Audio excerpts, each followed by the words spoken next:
Assalamualaikum warahmatullahi wabarakatuh. Alhamdulillahi rabbil alamin. Wassalatu wassalamu ala ashrafil mursalin Nabiyyina wa maulana Muhammadin wa ala alihi wa sahbihi ajma'in. Wa ashhadu an la ilaha illallah wahdahu la syarikalah. Wa ashhadu anna Muhammadan abduhu wa rasuluh sallallahu alaihi wa ala alihi wa sahbihi wa sallama tasliman katsira. Alhamdulillah, kembali kita melanjutkan pelajaran kita.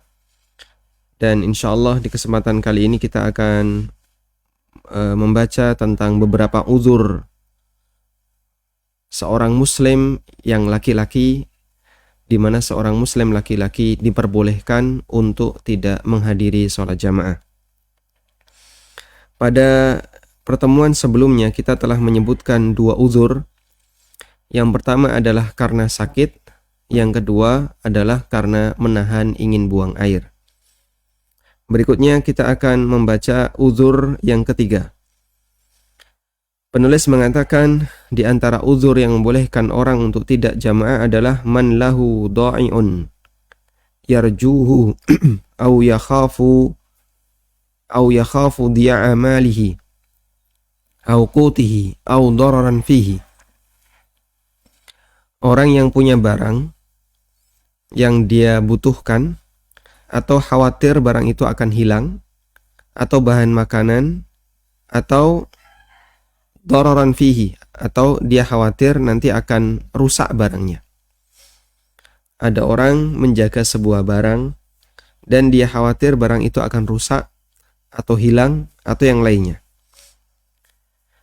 Maka orang yang dalam kondisi menjaga barang seperti ini diperbolehkan untuk tidak sholat berjamaah. Berdasarkan hadis Ibnu Abbas yang statusnya marfu berarti sabda Nabi sallallahu alaihi wasallam. Man sami'an nida'a falam yamna'hu min ittiba'ihi uzrun qalu famal uzru ya Rasulullah qala khaufun aw marad. Barang siapa yang mendengar azan, an-nida, panggilan maksudnya adalah panggilan azan. Falam yamna'hu min ittiba'ihi, maka jangan sampai ada sesuatu yang menghalanginya untuk mengikutinya, untuk mendatangi azan selain karena uzur. Qalu famal uzru. Lalu sahabat bertanya, apa yang dimaksud uzur di sini ya Rasulullah? Qala, beliau bersabda, khaufun aw marad. Rasa takut atau sakit. Lam yaqbalillahu minhu sholata allati shalla. Maka jika tidak ada uzur, Allah Ta'ala tidak akan menerima sholatnya. Nah, kita lihat hadis ini di footnote catatan nomor 4 ya. Rawahu Abu Dawud, diriwayatkan oleh Abu Dawud di nomor sekian 551. Dan statusnya dhaif dengan teks seperti ini. Namun ada riwayat yang sahih dengan lafaz man sami'an nida'a falam ya'tihi fala salata lahu illa min udhrin. Siapa yang mendengarkan azan tapi dia tidak mendatanginya, maka tidak ada salat baginya kecuali karena uzur. Sehingga berdasarkan hadis ini yang statusnya sahih, seperti yang disebutkan dalam Al-Irwa, sebagian ulama mereka berpendapat bahwa jamaah bagi laki-laki yang tidak punya uzur, sudah dewasa, bagi laki-laki dewasa tidak punya uzur, statusnya adalah wajib. Bahkan kalau dia sengaja meninggalkannya tanpa uzur, maka sholatnya bisa sampai pada tingkatan batal. Saya katakan ini pendapat sebagian ulama. Baik. Kemudian diambil kesimpulan oleh penulis dalam kitab ini bahwa hadis ini menunjukkan salah satu di antara uzur adalah khauf au marad. Rasa takut atau karena sakit. Sehingga kalau misalnya ada orang yang ketakutan menuju masjid disebabkan karena ada ancaman yang membahayakan dirinya atau membahayakan rumahnya atau membahayakan keluarganya, maka dia boleh tidak hadir sholat jamaah, tapi dia sholat di rumah. Selanjutnya, yang keempat, husulul adha bimatarin wa wahlin. Ada gangguan di perjalanan, misalnya karena hujan, atau karena becek sekali, atau karena turun salju, sehingga membuat orang berat untuk berangkat ke masjid. Wajalidin, atau karena tanah yang sudah keras karena ditutupi oleh es. Mungkin untuk bagian 3 dan 4 ini tidak dialami di Indonesia. Tapi bagi mereka yang tinggal di daerah yang turun salju, mereka bisa memahami bagaimana tantangan orang harus melakukan perjalanan misalnya 200-300 meter melintasi jalanan yang bersalju. Licin, sangat dingin, dan kadang kemudian disiramkan pasir biar tidak licin. Aurihun baridah syadidah, atau angin yang sangat dingin. Bilailin mudlimah, di malam yang gelap. Berdasarkan hadis Ibnu Umar radhiyallahu anhuma, kana Rasulullah sallallahu alaihi wasallam ya'murul muadzin idza kanat lailatan baridatan dzata matarin yaqul ala sallu fir rihal. Rasulullah sallallahu alaihi wasallam memerintahkan muadzin ketika di malam yang sangat dingin turun hujan. Dan Madinah kalau dingin, Masya Allah, dingin sekali ya. Di malam yang dingin turun hujan, agar muadzin membaca kalimat ala sallu fir rihal. Ala sallu fir rihal. Ya. Salatlah kalian fir rihal. Ar-rihal artinya tempat kediaman. Sallu fi rihal. Salat di tempat kediaman masing-masing. Salatlah di tempat masing-masing. Bisa dengan kalimat ala sallu fi rihalikum, ala sallu fi rihal, atau sallu fi buyutikum, atau kalimat yang semisal. Yang itu bisa dipahami oleh kaum muslimin. Nah, dalam situasi pandemi kemarin ya, banyak orang yang, atau karena situasi pandemi yang masih menakutkan, masjid banyak ditutup, tapi azan tetap dikumandangkan. Nah, muadzin mereka menyampaikan pernyataan sallu fi buyutikum atau sallu fi rihalikum, ala sallu fi rihal. Cuman kan masyarakat tidak paham ya. Tapi ngertinya kalau ada kalimat seperti itu masjid ditutup. Terus membaca kalimat ini kapan? Ada 2 tempat. Pertama, bisa setelah adzan, sehingga muadzin baca adzan lengkap. Selesai adzan, dia menyampaikan kalimat ala sallu fir rihal atau sallu fi buyutikum. Pertama ini. Yang kedua, bisa dibaca menggantikan hayya 'alas shalah. Sehingga ketika selesai syahadat yang kedua, wa asyhadu anna Muhammadar Rasulullah. Yang kedua, sallu fi buyutikum atau ala sallu fir rihal.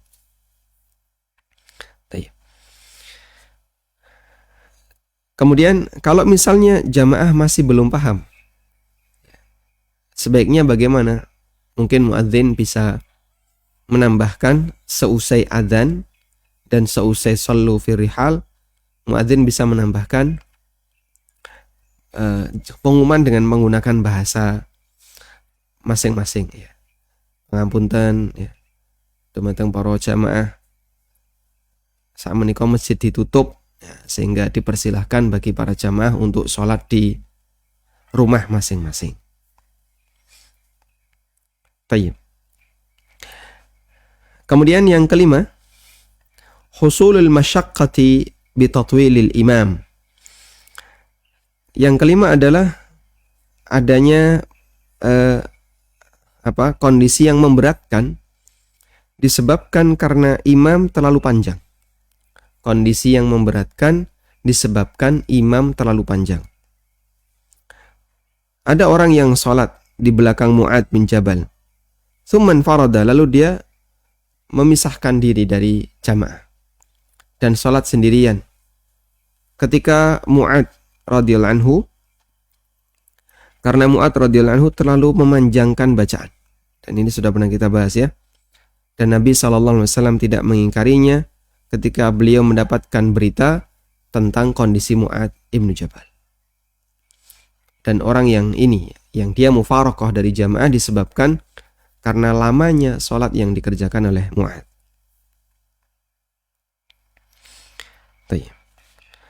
Sehingga jika alasan imam yang dia bermasalah disebabkan bacanya terlalu lama di sini bukan menurut standar masyarakat kita ya.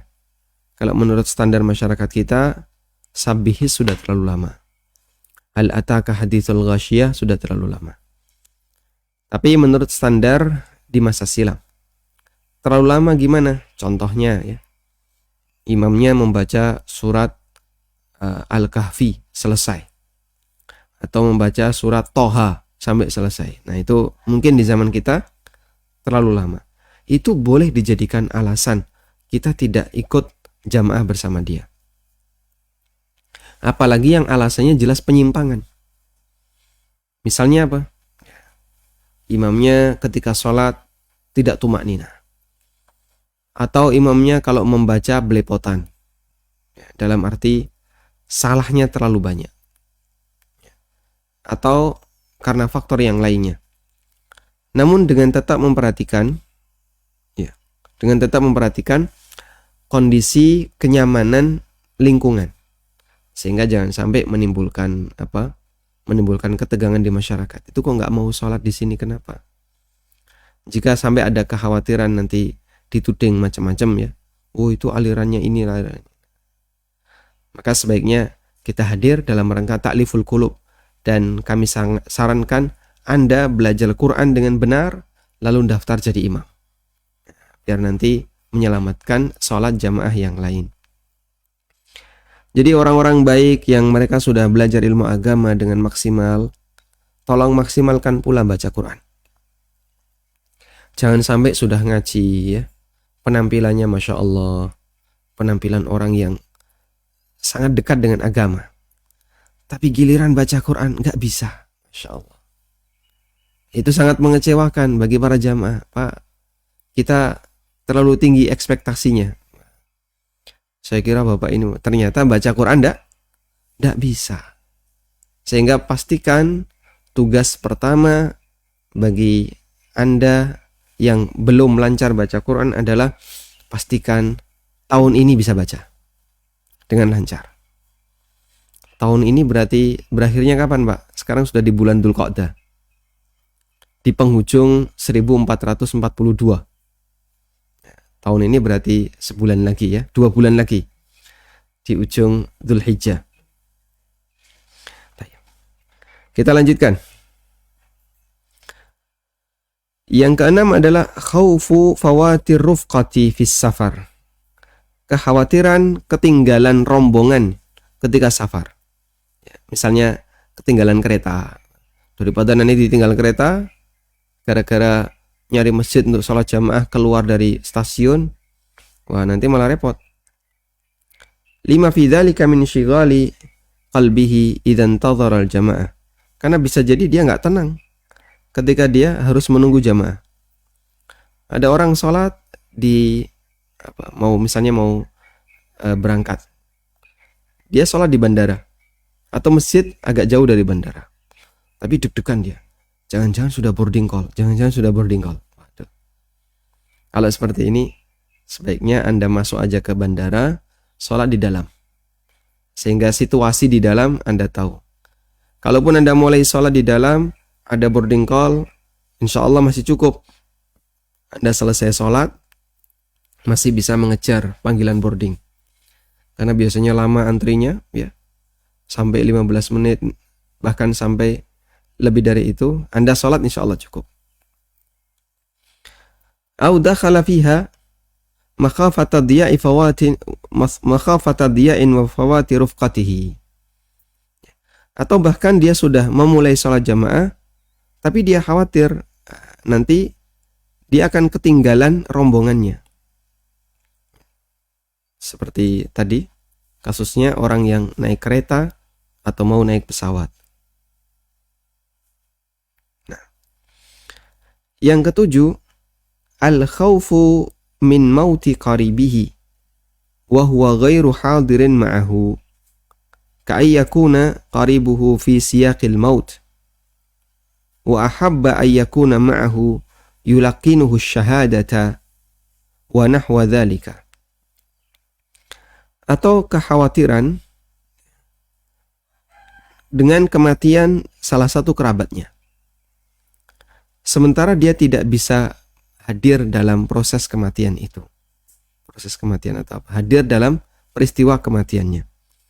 Misalnya ada salah satu di antara kerabatnya yang dalam kondisi sekarat, dan dia ingin untuk membersamai kerabatnya ini, menyertai kerabatnya, yulakinuhu, agar bisa mentalkinnya dengan syahadat atau yang lainnya. Mentalkinnya dengan kalimat asyhadu alla ilaha illallah. Kalau keberatan, karena lafaz asyhadu itu berat ya. Orang kalau lagi sariawan, terkadang dia susah mengucapkan huruf-huruf yang berat, yang thiqal, seperti shin, shad, kha. Kemudian apa lagi? Huruf-huruf yang berat itu susah. Karena itu ketika asyhadu itu berat. Asyhadu lagi sudah mendekati kematian, udah lemes, lisannya nggak bisa dipaksakan dengan maksimal. Maka cukup la ilaha illallah, la ilaha illallah. Dan kalimat la ilaha illallah itu ringan.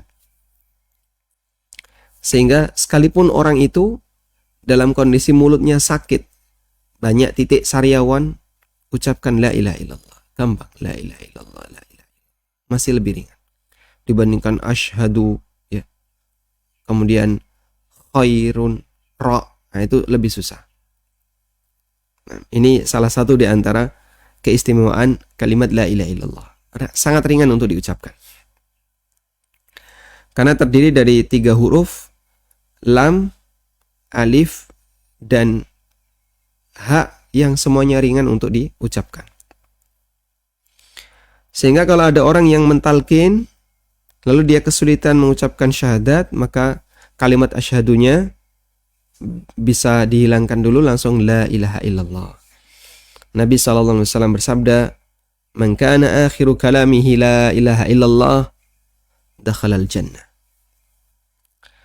Tersebutlah seorang ulama ahli hadis, Abu Zur'ah Ar-Razi rahimahullah.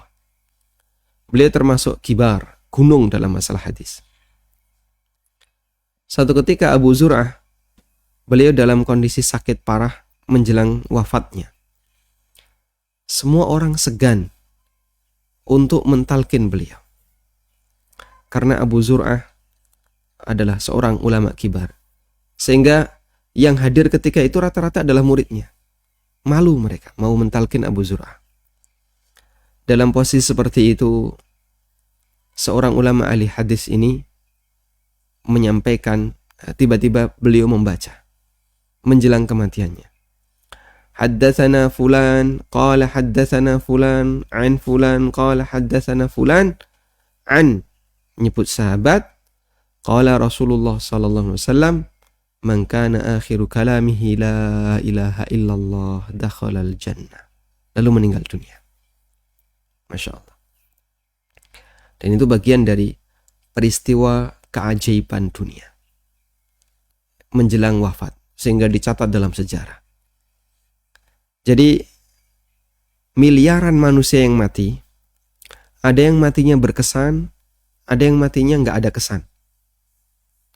Mereka yang meninggal berkesan diabadikan dalam sejarah, sehingga sering disebut dan menjadi pujian bagi pelakunya, yang itu merupakan tanda bisa jadi Allah Subhanahu wa taala memberikan husnul khatimah baginya. Nah, kita lanjutkan di sini. Dan ketika ada orang yang ingin menyertai agar bisa mentalkin orang yang mau mati, fayu'dzaru bitarkil jamaah li ajli dzalika, maka dia diberi uzur untuk meninggalkan jamaah dengan sebab itu. Selanjutnya yang ke-8, mulazamatu gharimin lahu wala syai'a ma'ahu yaqdihi. Masyaallah. Falahu tarkul jama'ati lima yalhaquhu minal adhiyah bimutalabatil gharim wa mulazamatuhu iya. Berikutnya adalah ada orang yang nagih utang tapi dia nggak pergi-pergi. Walaysa syai'un wala syai'a ma'ahu yuqdihi. Sementara dia sendiri nggak punya sesuatu yang bisa dipakai untuk nyaur utang. Ini bisa jadi udzur jamaah ternyata ya. Dia ada orang debt collector nungguin depan rumah, kok ini nggak pergi-pergi, nagih terus. Sudah diceritakan, Pak, saya nggak punya apa-apa lagi, Pak. Ya, dompet sudah kosong, ya. Tabungan sudah nggak ada. Dia nggak punya sesuatu yang bisa dia gunakan untuk melunasi. Maka dia boleh meninggalkan jamaah. Disebabkan karena ada gangguan atas tuntutan gharim, orang yang menagih, orang yang punya utang atau orang yang punya piutang. Yang gharim itu selalu menyertainya. Ya. Wallahu alam, ini penulis memasukkannya ke dalam salah satu udzur jamaah. Meskipun barangkali si gharim ini bisa diajak untuk ikut sholat. Tapi di sini kenapa tamu tidak masuk ya? Apakah misalnya tamu yang dia lelaki sendirian, sementara di rumah kita hanya ada istri misalnya, tidak mungkin tamu ini ditinggal. Ternyata tamunya nggak sholat. Ayo Pak, diajak jamaah. Saya nggak sholat ya Mas. Loh kenapa? Kenapa tamu nggak sholat laki-laki? Ya, non muslim ternyata. Maka diajak keluar rumah, Anda tinggal jamaah. Suruh tunggu dia di luar rumah. Atau diajak kemana, dia suruh tunggu di taman, Anda sholat jamaah. Tayyib. Ini beberapa uzur. Dan kalau kita perhatikan, inti dari uzur-uzur ini adalah yang pertama, uzur yang dia membahayakan kondisi sholat. Uzur yang membahayakan kondisi sholat. Contohnya apa? Lapar sekali. Kemudian apa lagi? Ingin buang hajat. Lalu bisa menunaikan dia. Maka kalau itu dipaksakan untuk sholat jamaah, akan ngerusak sholatnya. Kenapa? Dia kepikiran terus. Termasuk juga tadi, nanti khawatir ketinggalan kereta, ketinggalan pesawat. Daripada kepikiran terus, mending ditunda. Dan kita pernah menyarankan seperti itu. Ada orang yang ketika sholat dia kepikiran terus. Nanti jangan-jangan ditinggal. Sudah diulangi saja sholatnya di dalam kendaraan. Karena ketika kepikiran terus, jangan-jangan ditinggal pesawat, jangan-jangan ditinggal kereta, lebih baik Anda tunda dan Anda sholat di atas kendaraan. Yang kedua, uzur yang itu membahayakan pribadi orang yang sholat. Ya, seperti membahayakan fisiknya. Misalnya apa? Nanti kalau ke masjid takut kena penyakit. Ke masjid kena hujan. Ke masjid ada salju. Atau ada ancaman yang berbahaya. Maka di posisi seperti ini, dia punya uzur karena membahayakan dirinya. Atau membahayakan hartanya. Maka termasuk bagian dari uzur adalah orang yang jaga sesuatu yang itu harus diperhatikan. Nah, saya teringat kejadian di Yufid ya. Jadi dulu kita diwajibkan pokoknya semua karyawan sholat jamaah dan berangkat ke masjid untuk Jumatan. Nah, kejadiannya kan hari Jumat itu waktu Ramadan. Sudah dikunci semuanya, termasuk digembok ya, di bagian pagarnya digembok. Ternyata dicongkel dicongkel, kuncinya dirusak, pintu dirusak, sampai akhirnya berhasil si maling itu mengambil 2 kamera yang mahal yang dimiliki oleh Yufid, C100 Canon itu, dan beberapa kamera-kamera yang lain. Alhamdulillah ada 1 kamera yang itu dibawa oleh salah satu karyawan, dan 1 kamera itu yang selamat, yang lainnya habis diambil. Ziyad. Sehingga dimatikan.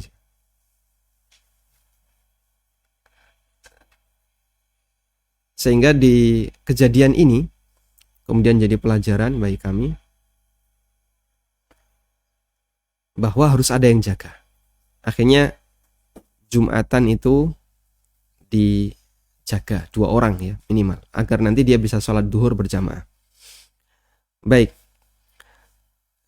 Karena itu kesimpulannya adalah bahwa ketika ada situasi yang membahayakan baik dirinya maupun hartanya, maka boleh bagi seseorang itu untuk meninggalkan jamaah dan nanti sholat di rumah. Berikutnya kita akan membahas tentang al-mas'alatus sadisah. Pembahasan yang ke-6.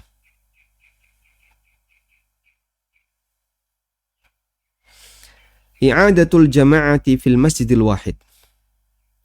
Mengulang jamaah di satu masjid. Bolehkah mengulang jamaah di satu masjid? Idza ta'akhkhara al-ba'du an khuduri jama'atil masjid ma'al imamir ratib.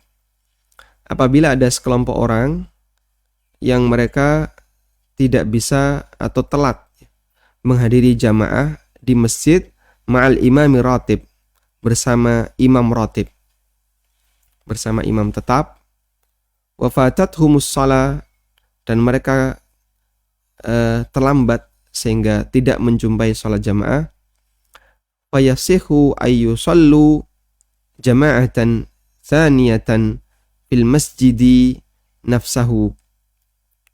Boleh bagi mereka untuk sholat dengan membuat jamaah yang kedua di masjid tersebut.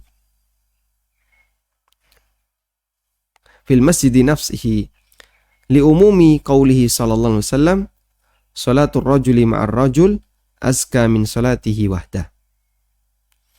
Salatnya seseorang bersama orang lain, artinya berjamaah, itu lebih mulia, lebih bagus dibandingkan dia salat sendirian.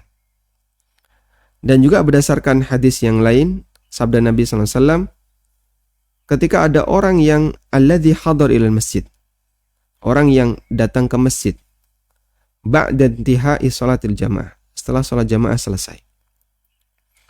Kemudian Nabi SAW bertanya kepada sahabat. Jadi sholat jamaah selesai, ada orang yang baru datang.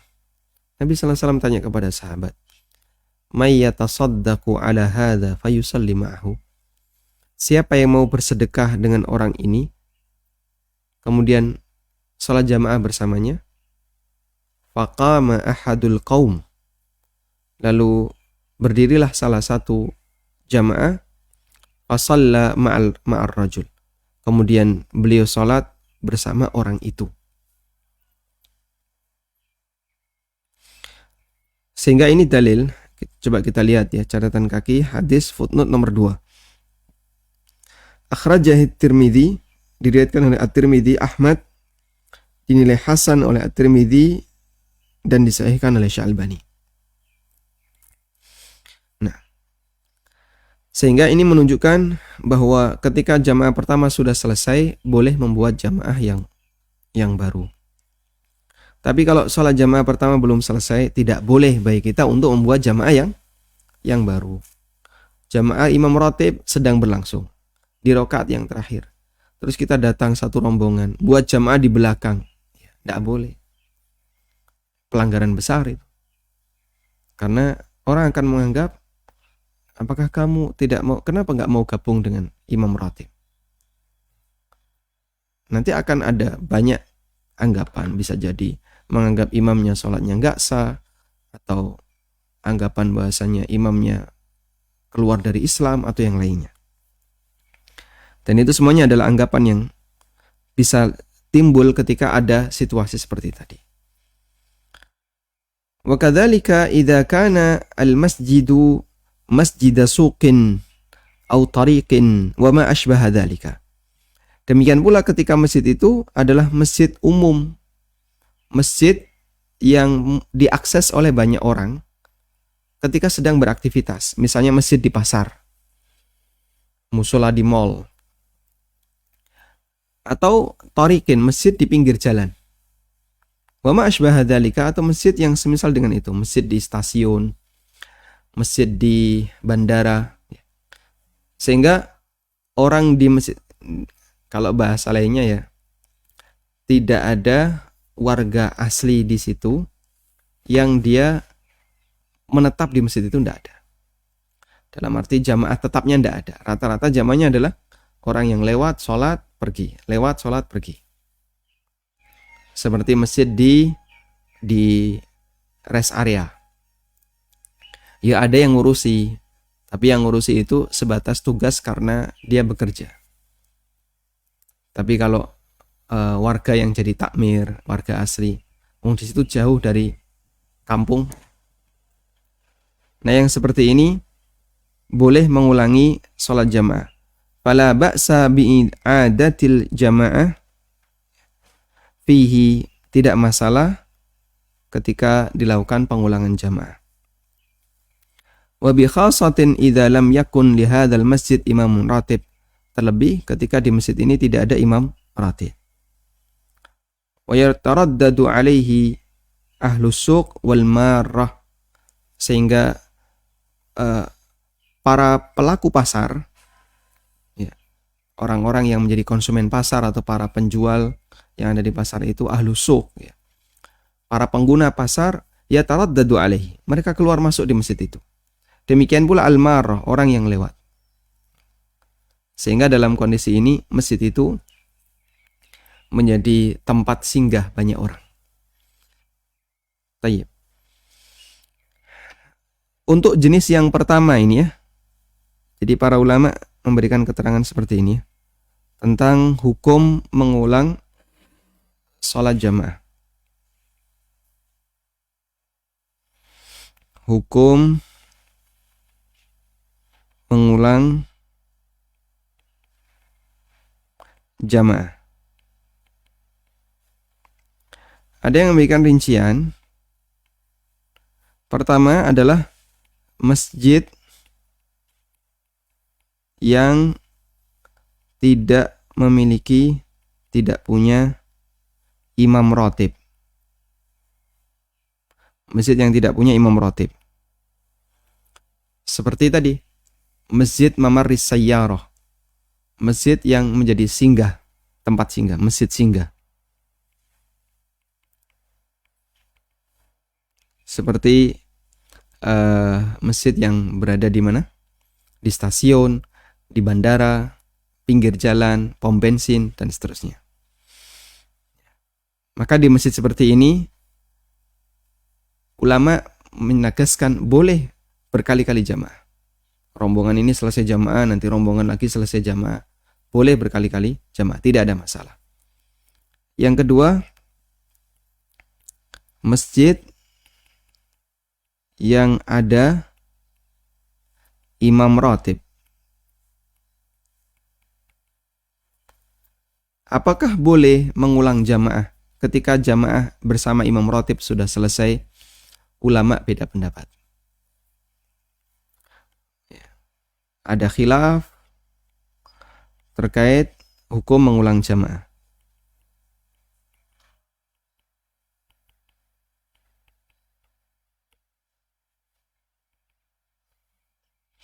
Ada khilaf terkait hukum mengulang jamaah di posisi ini.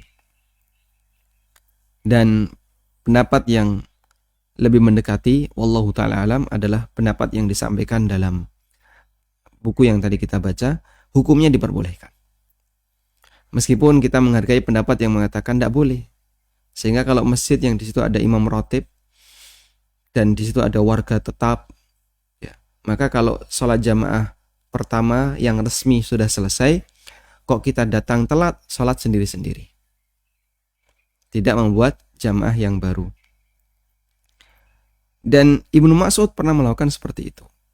Ketika beliau datang ke masjid, kemudian ternyata sholat jamaah sudah selesai. Dan beliau datang bersama beberapa orang. Lalu oleh Ibnu Mas'ud, beberapa orang tadi diajak pulang.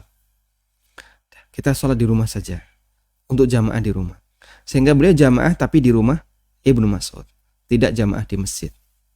Dan itu jadi dalil tentang, atau jadi dalil pendapat bahwa ketika sholat jamaah pertama sudah selesai, maka tidak boleh membuat jamaah yang baru.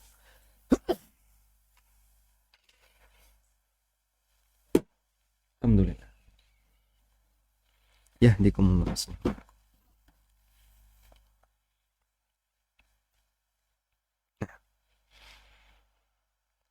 Namun pendapat yang lebih kuat adalah pendapat yang disampaikan oleh penulis. Dengan dasar hadis yang tadi kita baca ya. Ada orang yang baru datang, setelah sholat jamaah selesai, kemudian Nabi SAW bertanya kepada para sahabat, "May yatasaddaqu ala hadza fayusalli ma'ah?" Siapa yang mau sedekah dengan orang ini? Sehingga jamaah bersamanya. Faqama ahadul qaum fasallama ar-rajul. Lalu ada salah satu sahabat yang sholat bersama orang ini. Nah, selanjutnya penulis mengatakan, amma idza kana al-masjidu fihi jama'atan aw aktsara da'iman wa ala nahwin mustamirrah wattakhadha an-nasu dzalika 'adatan fa innahu la yajuz. Adapun jika dalam satu masjid itu ada 2 jamaah dan terus seperti itu dilakukan terus-menerus dan bahkan masyarakat menjadikannya sebagai kebiasaan, maka hukumnya nggak boleh. Sehingga misalnya begini, dalam satu masjid, mas di sini tuh ada 2 kali jamaah mas. Duhur itu jam pas adzan jamaah. Nah nanti ada jamaah baru lagi setengah 2 dengan imam yang berbeda. Ya. Jadi Pak Kaum dari RT A itu tepat waktu di awal. Pak Kaum dari RT B nanti jamaah yang kedua. Asar juga sama. Adzan asar jamaah. Itu Pak Kaum dari RT A. Nanti Pak Kaum dari RT B jamaah yang kedua. Kayak gini enggak boleh. Seperti ini enggak boleh. Iz lam yu'raf dzalika fi zamanin Nabi sallallahu alaihi wasallam, karena praktek kayak gini enggak pernah ada di zaman Nabi sallallahu alaihi wasallam. Demikian pula para sahabatnya. Walima fihi minat tafarruqil kalimah, dan ini akan memecah belah kaum muslimin, persatuan umat, dan mengajak orang untuk malas-malesan, menunda sholat, tidak hadir jamaah bersama imam yang ratib. Al-jamaah jamaah yang utama bersama imam yang ratib, imam yang resmi. Dan bisa jadi ini menyebabkan orang itu menunda sholatnya dari waktu pertama, dari waktu awal sholat. Sehingga dalam kasus ini hukumnya tidak diperbolehkan, meskipun ya jamaah itu pernah terjadi di Masjidil Haram. Itu pernah terjadi di Masjidil Haram. Jadi di Masjidil Haram ada 4 mihrab. Ada 4 mihrab di sisi-sisi Ka'bah. Kenapa 4 mihrab? 4 mihrab itu mewakili 4 mazhab. Ada mihrab mazhab Hanafiyah, Malikiyah, Syafi'iyah, dan Hambali. Gambarnya itu masih ada foto itu ya. Masjidil Haram 4 mihrab.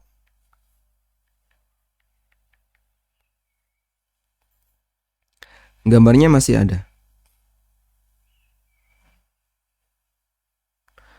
Itu masa silam.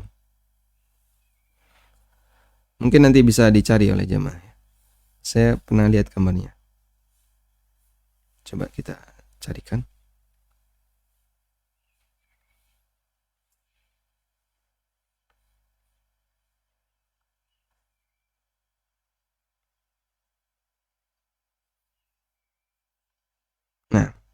gambarnya. Temu, alhamdulillah.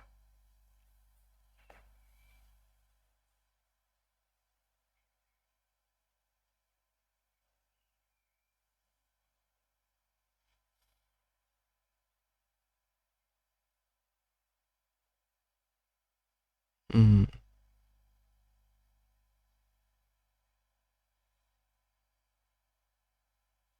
Nah, seperti ini. Jadi dulu ada mihrab dari beberapa madhab yang berbeda. Saya tidak tahu ya posisinya di mana saja. Cuman Anda bisa lihat ini. Ada gedung-gedung di sekitar masjid ini, di sekitar Ka'bah. Itu adalah mihrab madhab yang berbeda-beda. Sehingga dulu sampai sholatnya itu dilakukan secara bergantian. Sholat madhab apa? Misalnya madhab Hanafi dulu. Kemudian madhab B. Apa misalnya madhab Maliki. Masya Allah. Dulu seperti itu. Akhirnya mihrab ini dibongkar. Kemudian imamnya yang ditunjuk satu. Dan ada sebagian orang yang senang dengan situasi seperti ini. Sehingga pembongkaran 4 mihrab lalu disatukan jadi satu imam itu dianggap wah itu tidak menghargai perbedaan pendapat mazhab. Subhanallah, la haula wala quwata illa billah. Justru ketika disatukan menunjukkan persatuan kaum muslimin. Anda bisa bayangkan, andaikan seperti ini tetap bertahan sampai sekarang. Berantem itu jamaah.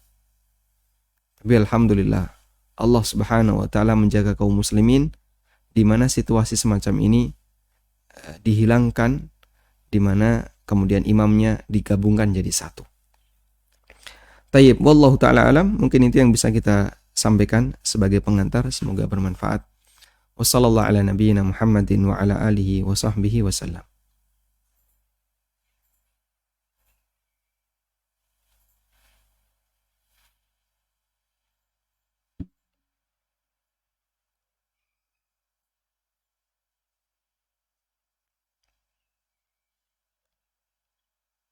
Dibangun di atas tanah seluas 646 meter persegi dan perkiraan biaya untuk tahap pertama 2 lantai mencapai 2,6 miliar. Salurkan donasi Anda untuk pembangunan Sekolah Dasar Tahfidzul Quran Madinah Islamic Primary School melalui rekening atas nama Yayasan Amal Abadi Indonesia, Bank Syariah Indonesia dengan kode bank 451, nomor rekening 7441 04 9999.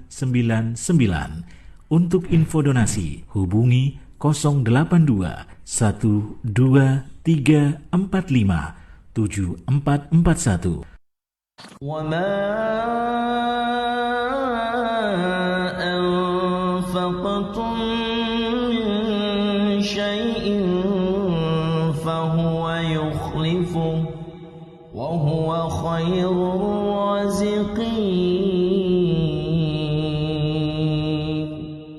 Alhamdulillah. Selanjutnya kami persilahkan bagi Anda yang mau bergabung. Assalamualaikum Ustaz. Waalaikumsalam warahmatullahi. Silakan Bapak. Bagaimana jika kita bermakmum, imamnya sebenarnya bacaannya benar ya, tapi pada satu waktu agak ada ragu ya, saya mendengarnya Fatihahnya pada satu ayat itu benar atau enggak gitu. Nah, kalau keraguan ini pada imam yang sudah biasa gitu, tapi benar di sholat yang lain gitu, Fatihahnya bagaimana? Terus yang kedua, kalau dulu kan pernah dijelaskan kalau bacaan amin yang salah itu bisa membatalkan sholat. Kalau misalnya kita tidak sengaja gitu ya, satu waktu juga gitu ya, aminnya itu salah tidak sengaja gitu, apakah sholat kita otomatis batal? Padahal di sholat yang lain itu dan pada umumnya aminnya sudah benar kalau kita baca itu. Salahnya bagaimana, Pak? Ya misalnya amin, nah gitu, i-nya mim-nya kecil, pendek, misalnya yang salah gitu. Tapi pada umumnya kita itu amin gitu. Maksudnya di yang lain gitu, di rokat-rokat yang lain gitu. Tapi tidak sengaja pas waktu itu karena mungkin kurang fokus atau karena mengejar ini apa? Mengejar rakaat misalnya. Ruku imam misalnya. Cukup jelas. Baik, cukup jelas insyaallah, Pak. Ya, jazakumullah khairan. Assalamualaikum warahmatullahi wabarakatuh. Waalaikumsalam warahmatullahi wabarakatuh. Baik. Untuk yang pertama ya. Sebentar saya carikan. Salah dalam baca amin. Ada di halaman 113.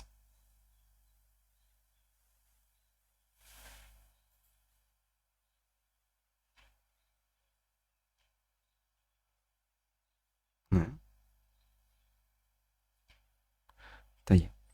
Jadi untuk kesalahan membaca amin, Bapak, pernah kita bahas di buku halaman 113, di mana kesalahan itu ada yang menyebabkan batal dan ada yang menyebabkan tidak batal. Saya sebutkan di sini kesalahan bacaan amin yang menyebabkan sholat batal dengan sepakat ulama. Pertama adalah hamzah dipanjangkan, mim ditasydid, huruf ya dihilangkan sehingga menjadi amin. Ini ulama sepakat batal. Kemudian ada juga yang kedua, hamzah dibaca pendek, mim ditasydid, ya dihilangkan, jadinya amin. Yang ketiga, tidak ditasydid, amin. Anda bisa perhatikan, semua yang ya-nya dihilangkan, bacaan amin yang bisa bernilai membatalkan sholat. Karena dianggap bicara dalam sholat. Kemudian yang kedua, kesalahan amin yang disepakati oleh ulama. Ulama sepakat itu salah. Tapi apakah sampai pada tingkatan batal atau tidak? Mereka beda pendapat. Apakah membatalkan sholat ataukah tidak? Syafi'iyah menilai tidak membatalkan sholat. Sementara mazhab yang lain membatalkan, yaitu bacaan di mana mimnya itu ditasydid. Amin.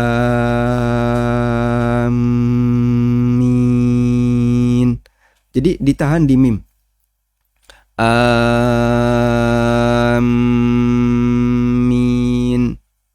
Itu cukup umum di masyarakat. Ulama sepakat bacaan amin seperti ini salah. Tapi menurut Syafi'iyah tidak sampai membatalkan sholat. Namun menurut jumhur ini bisa membatalkan sholat. Kemudian yang ketiga, kesalahan bacaan amin yang diperselisihkan antara boleh ataukah sampai membatalkan sholat. Misalnya hamzah dipanjangkan, mim ditasydid dan ada huruf ya. Amin. Tadi sudah kita sampaikan ya. Kemudian yang kedua adalah hamzah dipanjangkan, mim tidak ditasydid dan huruf ya-nya dibuang. Amin. Seperti itu. Sebagian Hanafiyah membolehkan amin semacam ini, namun tidak disinggung oleh mazhab yang lain dan yang benar ini dilarang. Baik, jadi tentang kesalahan amin mungkin Bapak bisa lihat ulang ya di video sebelumnya atau di buku di halaman 113. Insya Allah cukup jelas. Dan bagaimana kalau lupa? Kalau lupa sehingga tidak sengaja mengucapkan kalimat seperti ini, wallahu a'lam, orang mengucapkan kalimat tertentu dalam sholat karena tidak sengaja, baik karena kaget atau karena misalnya karena gerakan di luar kendali, di luar koordinasi otak, namanya apa itu? Refleks, ya. Maka statusnya tidak membatalkan sholat. Contohnya wahing itu keluar suaranya enggak? Keluar ya. Ada orang ketika sholat, ketika wahing, tahu, nah, gitu kan? Wahing kok tahu Thomas? Ketika wahing, yang keluar apa? Tahu. Karena kebiasaan dia setiap kali wahing, yang keluar tahu. Apakah sampai membatalkan sholat? jika memang wahingnya seperti itu, bersin dia seperti itu, maka tidak membatalkan sholat. Karena kebiasaan dia seperti itu. Dan dia keluar itu kan tidak disengaja. Sehingga dia tidak ada niat untuk ngomong tahu. Kalau ada niat ngomong tahu, batal sholatnya. Termasuk juga misalnya orang yang latah gitu ya. Sehingga dia gampang kaget, gampang refleks. Refleksnya itu sampai keluar suara. Ya, saat sholat misalnya ada orang bunyiin mercon, terus dia kaget. Saat kaget ngomong copot misalnya. Insya Allah sholatnya tidak batal karena itu di luar kendali dia. Perbuatan seperti ini di luar kesengajaan. Dulu ada sahabat yang bernama Muawiyah Ibnul Hakam. Ini beda dengan Muawiyah bin Abi Sufyan ya. Muawiyah Ibnul Hakam ketika di awal beliau masuk Islam kemudian ikut sholat, beliau itu bicara ketika sholat. Sampai akhirnya bikin rame para sahabat. Sehingga dia dilirik-liriki oleh para sahabat. Akhirnya dinasihati oleh Nabi SAW, inna hadhihi shalah la yasluhu fiha min kalamin nas. Salat itu enggak boleh bicara. Ya. Innama huwa dzikrun wa tasbihun wa takbir. Isi salat itu zikir, tasbih, takbir, membaca Al-Qur'an dan seterusnya. Sehingga tidak boleh ada ucapan manusia. Padahal Muawiyah itu pakai bahasa Arab. Boleh enggak? Enggak boleh. Meskipun dia pakai bahasa Arab. Sehingga ini dijadikan dalil. Dan Muawiyah tidak diperintahkan oleh Nabi SAW untuk mengulangi sholatnya. Padahal ketika itu beliau sholat wajib, tapi bicara. Dan tidak diperintahkan untuk mengulangi sholatnya. Itu dalil bahwa orang yang melakukan pelanggaran, karena dia tidak tahu atau lupa ketika sedang sholat, maka sholatnya tidak batal. Kecuali kalau itu dilakukan secara sengaja.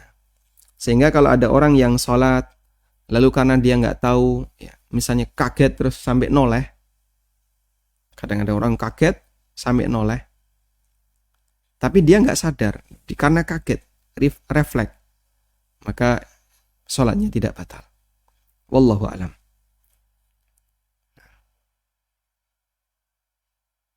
Silahkan.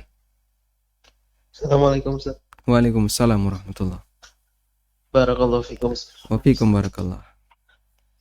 Afwan Ustaz, keluar dari tema.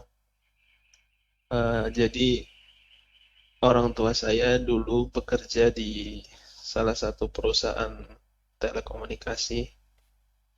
Kemudian beliau memiliki saham perusahaan tersebut, Ustaz. Nah, sekarang ini beliau sudah pensiun. Kemudian kemarin dari pihak perusahaan menelpon karena beliau sudah pensiun, saham yang dimiliki tersebut harus segera dijual. Yang ingin kami tanyakan, bolehkah kami menerima uang dari penjualan saham tersebut, Ustaz? Mohon penjelasannya. Jazakumullah khairan, Ustaz. Wa jazakumullah khairan. Salam. Baik. Sebelum kita membahas pertanyaan yang baru masuk, tadi ada satu pertanyaan yang disampaikan sebelumnya ya, yaitu bacaan imam sudah benar, namun Anda ragu. Anda ragu karena ada satu kondisi di mana kayaknya kok saya masih belum yakin. Sebaiknya keraguan ini dibuang saja jauh-jauh, karena Anda mengambil kalimat yang umum atau bacaan yang umum yang dilakukan oleh imam. Karena yang yakin bacanya itu benar. Sementara Anda ragu jangan-jangan ada yang salah. Dan kondisi seperti itu juga sangat mungkin terjadi pada imam Masjidil Haram maupun imam Masjid Nabawi. Kadang kita dengar karena cepat ya. Misalnya Syekh Fulan bacanya sangat cepat. Kayaknya ini kok dotnya kurang ya. Ini kok, kalau itu dirawati terus bahaya nanti. Kita akan jadi bulan-bulanan setan. Maka sebelum makin parah, ketika muncul keraguan seperti itu, sebaiknya langsung kita hilangkan. Karena itu salah satu pintu setan untuk membisikkan was-was lebih parah lagi. Baik, selanjutnya kita beralih kepada masalah bisnis saham. Jadi ketika orang memiliki saham di sebuah perusahaan yang perusahaan yang murni halal, yang bidang usahanya adalah bidang usaha yang halal. Misalnya perusahaan telekomunikasi, saya kira ini adalah perusahaan yang bidangnya adalah bidang halal. Terlepas dari penggunaan yang dilakukan oleh konsumen.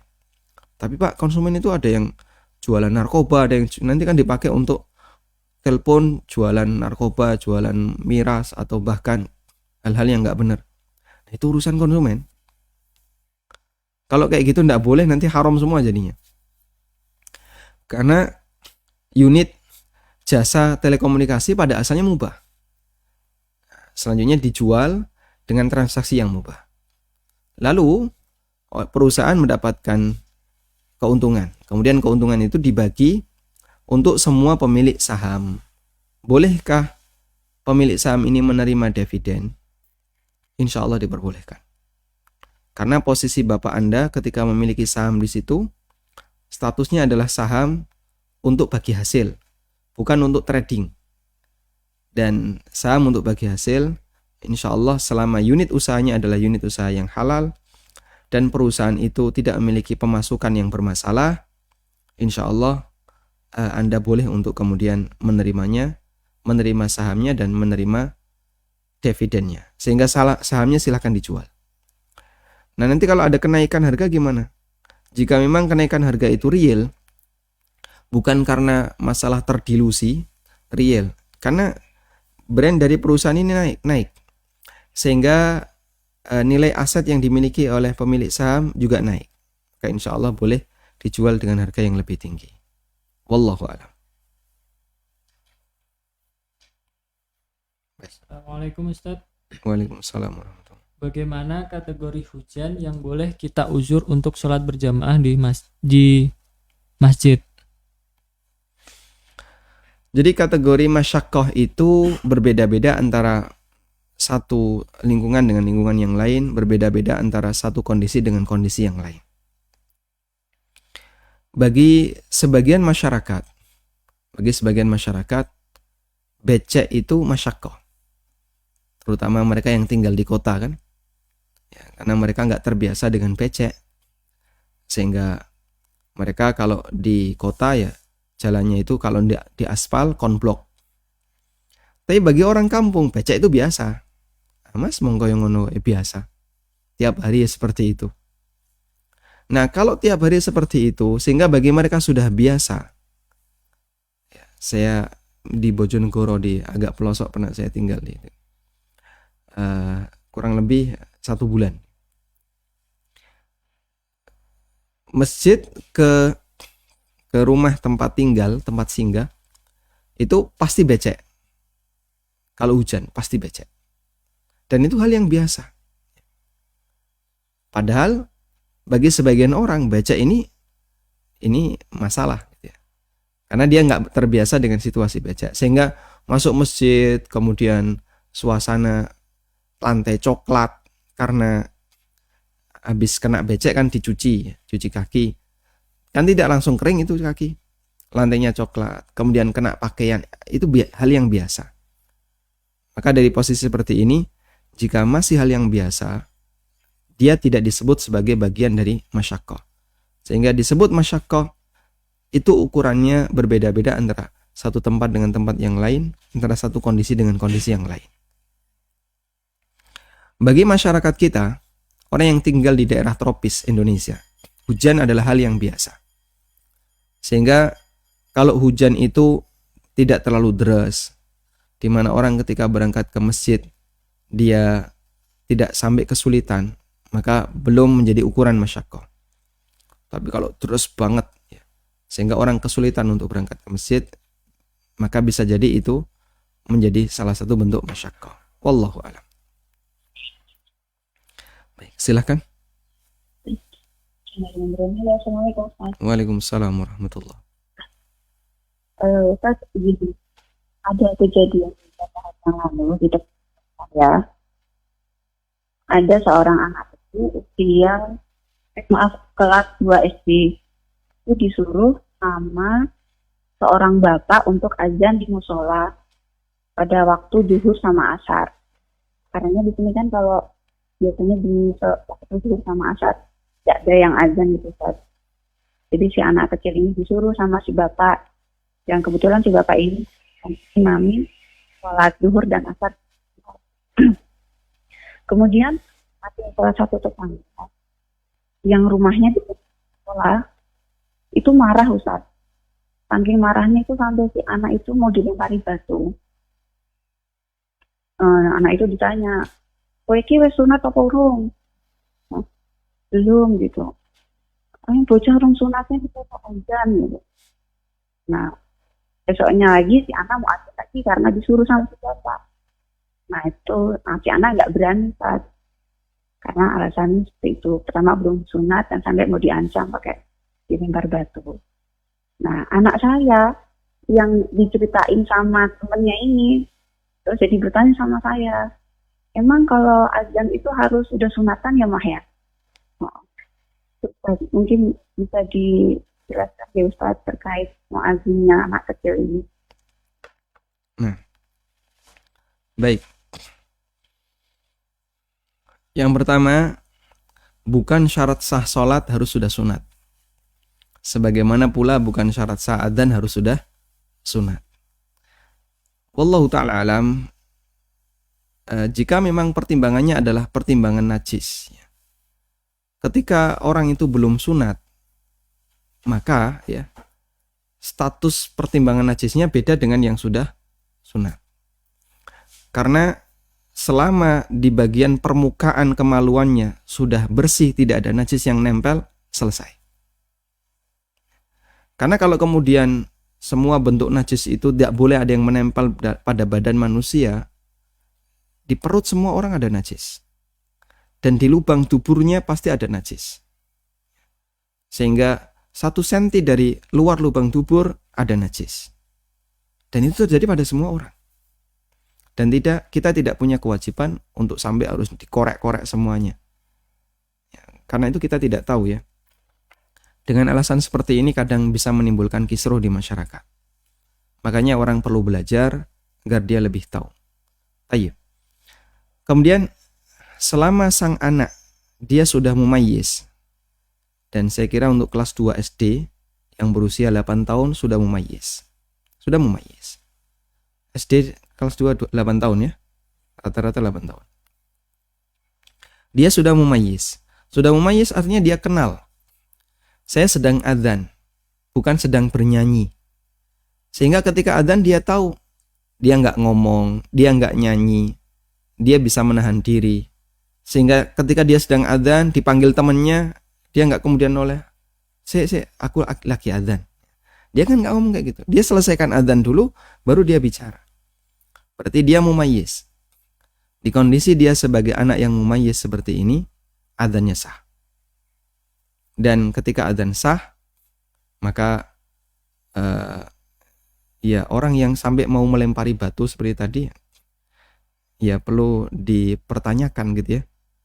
Latar belakangnya apa adzan yang sah kau mau lempari batu?